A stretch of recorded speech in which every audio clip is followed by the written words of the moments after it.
Welcome to Robert Kiyosaki's The Business of the 21st Century. Robert Kiyosaki is recognized internationally as one of today's leading financial experts.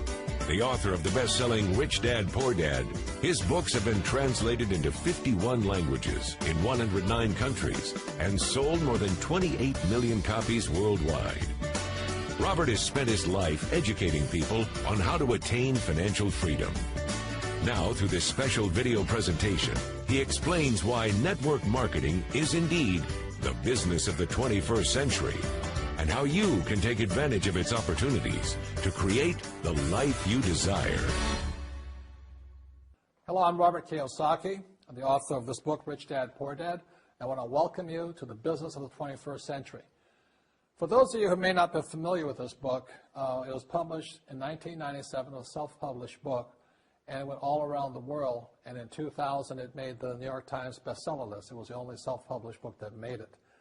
And at the same time, a woman named Oprah Winfrey called, and I went on her show to talk about Rich Dad, Poor Dad, and voila, suddenly I was a famous individual.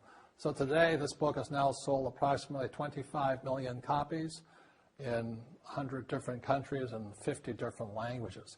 So today, Rich Dad, Poor Dad is the #1 personal finance book ever written. So Rich Dad, Poor Dad is a very simple story of my two dads. My real dad was the head of education for the state of Hawaii. Great guy, PhD, like I said, head of education, smart guy, but he also ran for lieutenant governor of the state of Hawaii as a Republican. Unfortunately, he lost, and he ultimately died poor, so that's why I call him my poor dad. My rich dad, on the other hand, didn't finish school, but he ultimately became one of the richest men in Hawaii. So he was my best friend's father, and starting when I was just the age of 9, my rich dad began teaching me about money and business and why the rich are getting richer and why there's this big gap between the rich and everybody else today. So Rich Dad is a very simple, true story about two fathers, Rich Dad and Poor Dad, tell their two sons about money. And it was my poor dad always said, go to school, get a job, work hard, and all that stuff. And my rich dad says, you'll never get rich doing that. You'll never be a free man. So that's kind of the differences. But if I would show you a diagram of the differences here, is that in financial education, this is very simply the difference. Because there's no financial education in our school, most people do not understand financial statements. So this here is income, expense, assets, and liabilities. And the reason my poor dad was poor, it was very simple. Because he couldn't read a financial statement because he don't have financial education in school. He was financially illiterate, although a PhD. And my poor dad always said, our house is an asset. And my rich dad said, your father may be well educated, but he can't tell assets from liabilities. So very simply, my rich dad said to me, assets, whether you work or not, put money in your pocket. So when a banker looks at your financial statement, the banker looks at this and says, oh, you have assets and you're putting money in your pocket. And if you look at your house, it's really a liability because every month it takes money from your pocket. Now I can hear people say, well, it's, I don't have any debt on it, but still every month you have insurance, you have upkeep and expenses to it. So very simply, the reason I'm a rich man today was I knew the difference between assets and liabilities.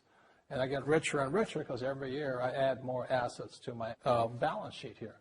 And so that's one of the biggest differences. And as my rich dad often said to me, he says, son, my banker has never asked me for my report card. My banker wants to see my financial statement because it's your financial statement that shows how high your financial IQ is. How smart are you with money? If you're very smart with money, the banker will give you as much money as you want because you know how to make money with money. If you're not very smart about money, all the banker will give you is a credit card and a home loan. So those are some of the differences between my rich dad and my poor dad. And if you stay tuned, you'll find out how you too can create assets instead of liabilities. Because if you're going to survive in the 21st century, you need more assets than liabilities. The next thing I want to cover with you is one of the most important lessons my rich dad gave me, and it was called the cash flow quadrant. And what my rich dad explained to me is that there's 4 people in business. One are E's, employees. S stands for small business, self-employed, or specialist. B stands for big business, and I stands for investor. And the thing of note here is that most people who go to school are programmed for the E and the S side. For example, it was my poor dad who always said to me, son, go to school so you can get a nice, safe, secure job. And so my poor dad wanted me to be an employee. And since the time I was a kid, get a safe, secure job, steady paycheck, and benefits. Okay? I didn't want to be an employee. And I said, Mom and Dad, I want to be a rich man. And I fight with my dad. So my mother finally said, son, if you want to be rich, my mother was a registered nurse. And she said, if you want to be rich, the richest people I know are doctors. So my mom wanted me to come over here, be a specialist or a small business person. I said, there's only one problem with that, Mom. Doctors are really smart. And she says, you got a good point there. I'm not going to be a doctor. So I went to school. I have a Bachelor of Science degree. I can drive ships and I can fly planes. I flew for the Marine Corps. But I've never used any of that education because I wanted to become a business owner. So it was my rich dad who basically said to me, become a business owner and learn to be a professional investor. So one of the big differences here between these people is called taxes. See, in 1943, in the U.S., the federal government passed a law that said employees had to pay tax before they got paid. So when you get your paycheck from your employer, you open it up, and voila, the government's always taken a sizable chunk of it. And the harder you work and the more money you make, the more money they take from you. So that's why it's not that good to be an employee, because you can never get ahead, because the more you work, more money you make, the greater they pay in taxes.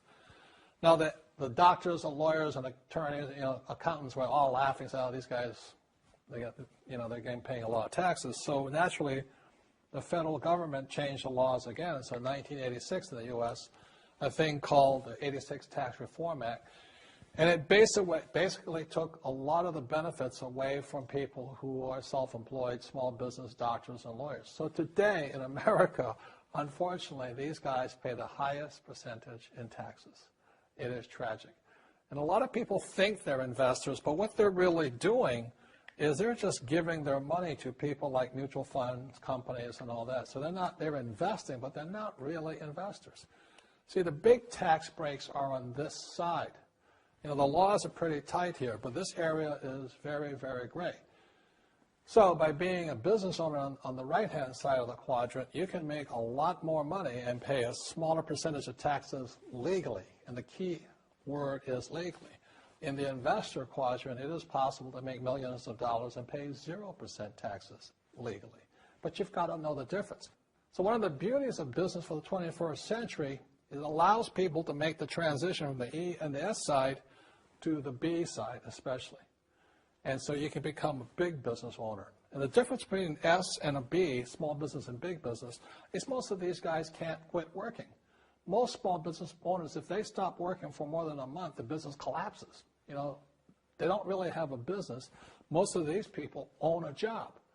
So the beauty of business for the 21st century, it allows these people to make the transition to the B side so that you don't have to keep working hard for money, and the money can actually come in passively. Then once you have your business up and running, then I always recommend you then begin investing with your excess cash, paying less and less in taxes. And that's the reason the rich are getting richer. As you know, with this financial crisis, it is the E's and S's who are getting crushed.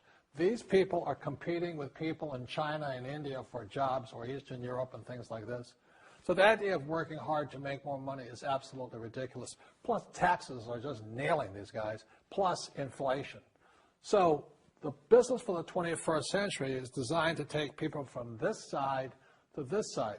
Let me explain some of the differences between small business owners and these guys. These guys here work for money.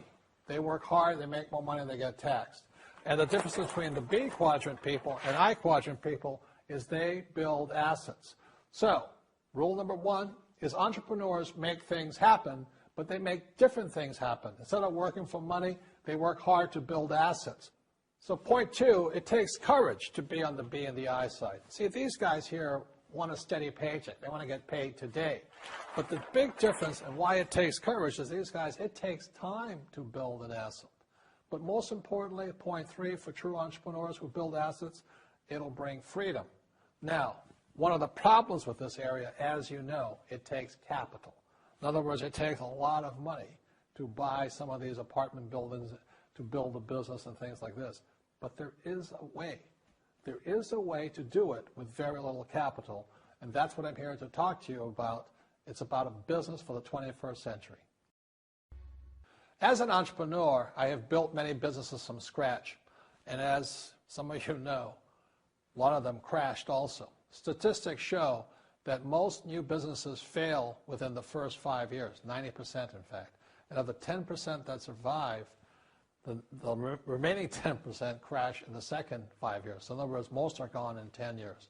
So I've looked at many different models, and one that stands out for me is network marketing. And the reason for that, it takes very little upfront cash.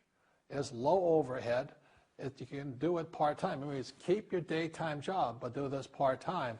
And once the business is up and running, it can generate enough income so that you can move from the left side to the right side of the quadrant.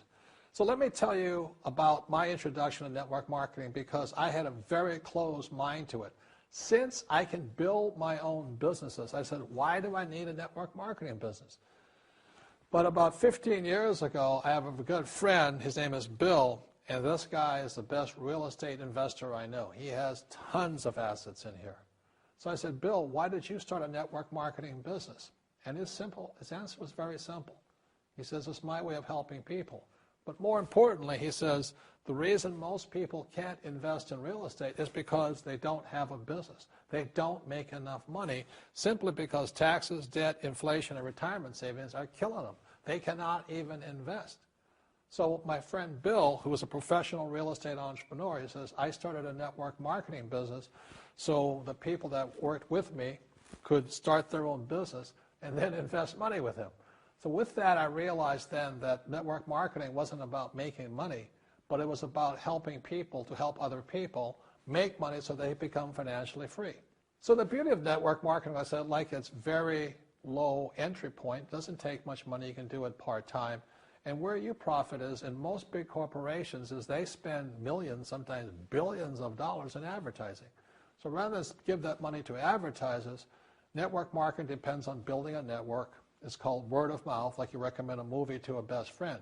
So really, the reason I support network marketing, because it's not about selling. It's about people helping people build assets in the asset columns, becoming business owners, and then becoming investors, rather than going through all of this here, which most E's and S's go through.